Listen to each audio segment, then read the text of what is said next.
이번 시간에는 땅 문제에 대해서 고민해 보겠습니다.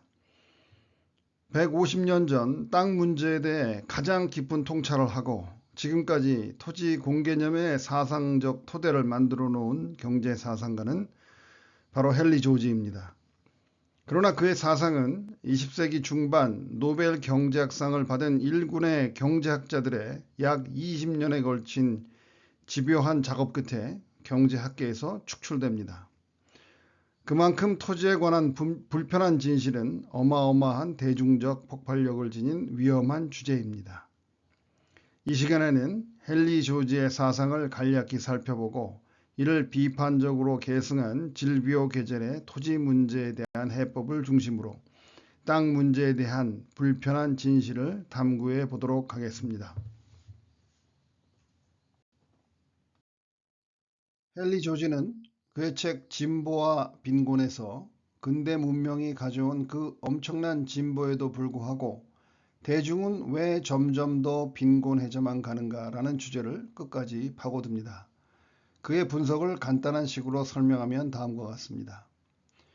당시 경제학의 주류 사상은 멜더스의 인구론에서 보듯 인구의 증가 속도가 총 임금의 증가 속도보다 크기 때문에 인당 임금은 점점 작아진다고 보았습니다. 따라서 한 경제사회가 지불할 수 있는 총 임금 기금은 한계가 있으니 빈곤에서 탈출하려면 인구를 줄여야만 한다는 결론에 도달합니다. 그러나 헨리 조지는 여기서 총 임금 성장이 왜 한계를 지니는지 그 배후를 파헤칩니다. 총 임금은 어떤 사회가 지불해야 하는 한계 상수가 아니라 그 사회가 만들어내는 총 생산에 따라 만들어지는 종속 변수입니다. 생산을 많이 하면 그 중에서 노동이 차지하는 몫은 그만큼 커진다는 것이죠. 그러나 현실은 아무리 생산이 늘어도 임금은 올라가지 않는다는 것이죠. 왜일까요? 그것은 늘어난 총 생산에서 토지를 이용한 대가, 즉 지대가 차지하는 비중이 훨씬 크기 때문입니다. 아무리 생산을 많이 해도 지대를 내고 나면 임금으로 나누어 줄 돈이 별로 없다는 것이죠. 사실 여기에는 자본이 가져가는 몫인 이자도 상당히 크지만 당시 헨리 조지는 자본가의 몫은 어느 정도 정당화된다고 보았습니다. 요약하면 근대 문명의 진보가 총 생산을 어마어마하게 증가시켜 부를 창출했으나 지대와 이자라는 불로소득으로 다 가져가 버리고 근로소득인 총임금은 별로 늘어나지 못하므로 대중은 빈곤할 수밖에 없다는 것이 헨리 조지의 분석입니다. 그러면 지금부터는 진보했지만 빈곤을 불러온 범인인 지대의 그 실체에 대해서 불편한 진실을 파헤쳐 보겠습니다. 이제 지대가 어떻게 생겨나는지 살펴보겠습니다. 사실 지대는 리카르도라는 경제학자가 토지의 비옥도를 가지고 그 본질을 밝혔습니다. 녹색이 진할수록 비옥한 토지입니다. 사람들이 정착을 시작하면 비옥한 땅인 A에서부터 정착할 것입니다. 예를 들어서 A급 농지는 1만 평인데 10명이 먼저 와서 정착을 했다고 합시다. 그 후에 온 20명은 B급 농지에 정착할 것이고 그 후에 온 사람들은 C급지에 정착할 것입니다. 이때 A급지는 비옥하니 평당 100원을 산출하고 B급지는 80원을 산출하고 C급지는 60원을 산출한다고 가정합시다. A급지에 사는 농민은 자신이 직접 농사를 짓지 않고 C급 농지에 사는 사람에게 평당 60원을 줄 테니 농사를 지어달라고 부탁합니다. C급지에 사는 농민의 입장에서는 자신의 토지에 농사를 지어도 고작 평당 60원밖에 못 버니 그 제안을 받아들입니다. 그러면 A급지의 농민은 C급지의 농민을 고용해서 평당 60원을 주고 평당 100원의 수익을 얻으니 농사를 직접 짓지 않고도 40원의 지대를 얻을 수 있습니다. 자신은 농사를 짓지 않아도 A급지를 소유했다는 이유만으로 40원의 지대를 누릴 수 있는 것입니다. B급지의 농민도 C급지의 농민을 고용하여 평당 20원의 지대를 누릴 수 있습니다. 그렇게 해서 이 지역의 임금은 가장 척박한 농지의 비옥도인 60원으로 정해집니다. 자, 이제 이곳이 도시화되어 간다고 합시다. 이제는 농지의 비옥도가 아닌 도시의 집적도로 설명을 해야 합니다. 도시는 집적도가 높을수록 그 생산성이 높습니다. 인구가 많이 모이면 모일수록 분업이 가능해지고 분업이 가능해질수록 생산성이 높아지기 때문입니다. 다운타운이 된 A급지는 200명이 모이고 근교 농지에는 100명이 거주한다고 하고 나머지는 그 외곽 농지에 거주한다고 합시다. A급지를 소유한 사람은 가장 번화한 다운타운에 자본을 투자해서 건물을 짓고 상점을 냅니다. 그리고 이 지역의 임금, 즉 가장 척박한 땅의 생산성인 60원의 임금으로 사람을 고용해서 장사를 시작합니다. 그리고 아주 높은 수익을 냅니다. 파란색으로 표기된 투하자본의 비용인 이자를 내고도 회색 부분의 지대를 얻습니다. 구두가게도 생기고 정육점도 생기고 빵가게도 생깁니다. 가게들은 중심 상권에서 외곽으로 뻗어나갑니다. 그리고 그들은 회색의 지대를 향유합니다. 물론 이들에게 자본을 빌려준 자본가는 파란색의 이자를 향유합니다. 그리고 척박한 변두리에 사는 노동자들은 그 땅이 결정해준 60원의 임금을 받고 토지와 자본의 불로소득을 창출해 줍니다. 이렇게 이 지역이 생산한 부는 노동의 대가인 임금과 자본의 대가인 이자와 토지의 대가인 지대로 분배됩니다.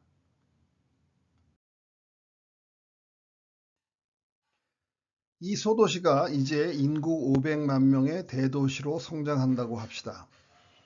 도심의 중심에는 마천루의 빌딩들이 즐비하고 조금 밖으로는 위성도시들이 있는데 그곳에는 제조 공장들도 있고 교외 주택들도 보입니다. 그리고 더 멀리 나가면 농지가 펼쳐집니다. 이것을 경제학적으로 다시 그려보겠습니다. 그렇습니다. 이 지역의 임금은 앞서 지대 설명에서 보았듯이 가장 생산성이 낮은 농지의 생산성 수준에서 결정됩니다. 아마도 최저임금이 되겠지요. 도시에서 이것저것 해서도 힘들면 시골에 가서 땅 파먹고 살면 되겠다고 했을 때 그 수준의 소득입니다. 그러나 대도시에서 땅을 가지고 있다면 건물을 짓고 수많은 최저임금의 노동자들을 고용하여 다양한 사업을 벌임으로써 엄청난 수익을 얻을 수 있습니다. 은행에서 대출을 받아 그 건물을 지어도 도심의 빌딩이 벌어들이는 수익은 이자를 내고도 엄청납니다. 이렇게 대도시는 지대와 이자라는 불로소득의 바벨탑으로 만들어집니다. 바벨탑의 꼭대기에는 조물주보다 세다는 건물주가 살고 계십니다. 그림은 좌측에서 가장 많은 부를 누리는 재벌 오너 일가의 상류층에서부터 자영업을 하는 중산층, 그리고 도시 노동자와 농민들의 서민층 순으로 그 소득 순위별로 그려져 있습니다. 사실 우리나라 경제 실상을 보여주는 그림 하나를 뽑는다면 이 그림일 것입니다. 대한민국은 한 통계에 의하면 그림의 녹색 부분인 임금, 즉 노동소득의 비중이 43.5%로 50%를 넘지 못합니다. 그러나 경제 교과서에는 이러한 그림은 보이지 않습니다. 그저 추상적인 수요와 공급이 만나는 아름다운 그림뿐입니다. 다시 말하자면 불로소득의 바벨탑은 이자와 지대로 이루어져 있습니다. 앞서 살펴보았듯이 지대는 노동을 하지 않아도 그 땅을 소유했다는 이유만으로 누리는 특권이고 이자는 돈의 불우성 때문에 돈의 소유자가 누리는 특권입니다. 지대라는 특권에 대해서는 헨리 조지가, 이자라는 특권에 대해서는 질비오 계절이 그 부당함과 해악을 치열하게 논증하고 있습니다. 그런데 그러한 부당성과 해악에도 불구하고 이 경제적 특권은 어떻게 견고하게 유지될 수 있을까요? 그것은 사법체계와 공권력 때문에 가능합니다. 법과 정부는 원래 소유를 둘러싼 질서를 지키기 위해서 만들어졌으며 그들은 이 경제적 특권을 지키는 호위무사들이라 해도 과언이 아닙니다. 지대의 부당성을 꿰뚫어 본 헨리 조지는 이 불로소득을 제거하기 위한 해결책을 다음과 같이 제시합니다. 첫째, 토지의 사유는 정당하지는 않으나 인정합니다. 즉, 공산혁명과 같은 과격한 방식으로 토지를 강제 수용하거나 하지 않고 토지의 사유를 인정하되 세금이라는 합법적인 수단으로 지대를 환수합니다. 둘째, 토지 단일세를 주장합니다. 조세의 정의상 기존 근로소득에 대해 부과해왔던 소득세를 없애고 대신 토지 소유에 따른 불로소득인 지대에 대해서 그 전액을 환수하는 토지 단일세를 주장합니다. 지대를 전액 환수하게 되면 사실상 토지 가격은 제로에 수렴되어 사실 소유가 무의미하게 됩니다. 그러나 이는 조세의 정의상의 정당성에도 불구하고 현 토지를 돈을 주고 산 현 소유주에게는 너무 큰 피해를 줄 수 있어 실현 가능성이 약하다는 단점을 가지고 있습니다. 이러한 한계에도 불구하고 헨리 조지는 불로소득인 지대를 환수하여 전 국민에게 나누어 줌으로써 경제를 활성화하고 사회를 보다 발전시킬 수 있다는 점을 신념을 가지고 역설하고 있습니다. 그렇지만 헨리 조지는 자본이 벌어들이는 이자라는 불로소득은 묵인하고 있습니다. 질비오 게젤은 헨리 조지와 같이 지대라는 불로소득을 인정하지 않습니다. 그러나 헨리 조지의 토지 단일세의 해법에는 동의하지 않습니다. 헨리 조지의 이 주장은 비록 토지 사유를 명목적으로 인정하지만 사실상 지대를 몰수함으로써 근본적으로 토지 사유를 무의미하게 만들기 때문에 정당한 대가를 치르고 현 토지를 소유한 기존 토지 소유자들의 반발에 부딪혀 그 실현성이 떨어진다고 게젤은 보았기 때문입니다. 따라서 질비오 게젤은 다음과 같은 해법을 제시합니다. 첫째, 정부가 토지증권을 발행하여 모든 사유지를 현재 가격으로 사들입니다. 토지증권을 받고 정부의 토지를 판 지주들에게는 기존에 받던 임대료와 동일한 금액의 이자율을 약속합니다. 이때 이자율은 시장 상황에 따른 변동금리로 정합니다. 지주들 입장에서는 기존 임대료와 동일한 이자 수익을 얻으므로 저항이 적습니다. 둘째, 자유화폐를 발행하여 화폐 개혁을 단행합니다. 자유화폐란 화폐를 제도적으로 감가시켜 기존 화폐의 불우성 때문에 생기는 이자라는 불로소득을 원천 차단함으로써 화폐의 축장을 막고 화폐가 교환의 목적으로만 유통되도록 하는 화폐를 말합니다. 이는 화폐 소유로 인해 발생하는 이자라는 불로소득을 노동과 교환을 하는 모든 국민들에게 근로소득으로 돌려주는 일이 될 것입니다. 셋째, 정부가 토지증권으로 진 빚은 조기 상환합니다. 정부가 국유지에서 거둔 지대는 그대로지만 화폐 개혁으로 인해 이자율은 점차 낮아질 것이므로 정부는 토지 빚을 상환할 원리금을 충분히 확보할 수 있습니다. 이렇게 토지 보상이 다 끝나면 정부는 지대 수입을 모든 국민들에게 배당할 수 있습니다. 게젤의 해법은 화폐의 불로소득을 제거함으로써 토지의 불로소득도 함께 제거할 수 있는 보다 현실적이고 더 강력한 해법입니다. 헨리 조지와 질비오 게젤은 그들 모두 강단 경제학에 물들지 않고 서민들의 고된 삶에 천착한 경제 사상가였기 때문에 경제학이 그토록 감추고 싶은 불로소득의 바벨탑을 직시하고 이를 때려 부수려 했습니다. 그러나 이들의 존재조차 모르는 오늘날 대한민국의 현실은 어떠할까요? 코로나 사태를 맞아 전 국민 재난지원금을 둘러싼 논쟁을 살펴보겠습니다. 기본적으로 재난지원금 조리개의 방향이 바벨탑을 향해 있습니다. 이것은 재난지원금의 조달이 불로소득이 아닌 근로소득에 기반을 두고 있다는 뜻입니다. 물론 토지 보유세나 재산세가 일부 포함되지만 대부분의 재원은 소득세, 소비세, 부가세 등으로 조달됩니다. 그리고 이렇게 조달된 재원이 재난지원금이라는 명목으로 어떻게 사용되었는지 보실까요? 코로나로 인해 서민들의 임대료와 이자 부담이 너무 크니 이 명목으로 직접 지원해 주어야지 전 국민에게 보편적으로 나누어진다면 이것은 포퓰리즘이랍니다. 얼핏 들으면 그럴듯하죠? 그런데 서민들의 임대료 부담을 줄여주는 지원은 누구를 위한 지원입니까? 지주와 건물주의 지대를 보상해 주는 것이지요. 서민들의 대출 이자를 지원해 주는 것은 누구를 위한 지원입니까? 자본가와 은행을 지원해 주는 것이지요. 물론 기재부의 막장급 저항을 뚫고 1차 전국민 지원금이 보편적으로 지불되기는 했지만 나라가 무슨 망할 것처럼 난리가 났었고 결국 전국민 보편 지원은 1차로 끝났습니다.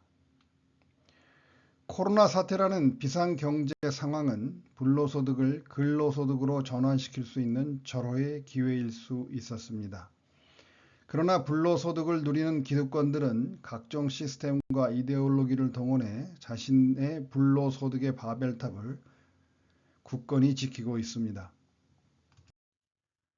그럼에도 불구하고 우리는 150여 년 전에 헨리 조지와 질비오 계절의 사상을 통해서 불로소득의 바벨탑을 공략할 희망을 엿볼 수 있습니다. 그러나 동일한 시기 이 땅에서도 그 희망의 꽃이 활짝 피었었는데 바로 동학입니다.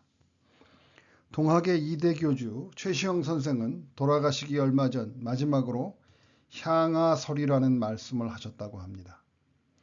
향화설이의 설자는 밥을 의미하는데 향벽설이 즉 제사밥을 벽을 향해 두고 아무리 절을 해봤자 벽 뒤에 있는 제사장 놈들이 다 훔쳐가니 향화설이 즉 그 제사밥을 내 앞에 두고 내가 먹고 생명을 회복하라는 말씀입니다.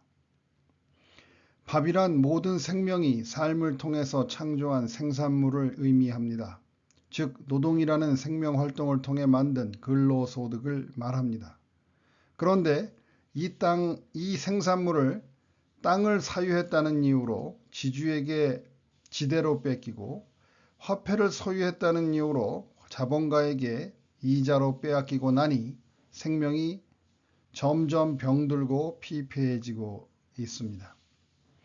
이제는 불로소득의 바벨탑에 갖다 바치던 그 밥을 우리 앞에 놓고 우리가 먹어야 하지 않겠습니까? 땅을 사유하고 화폐를 축장하여 피폐해진 경제를 땅을 공유하고 화폐를 순환시킴으로써 다시 살려낼 수 있습니다.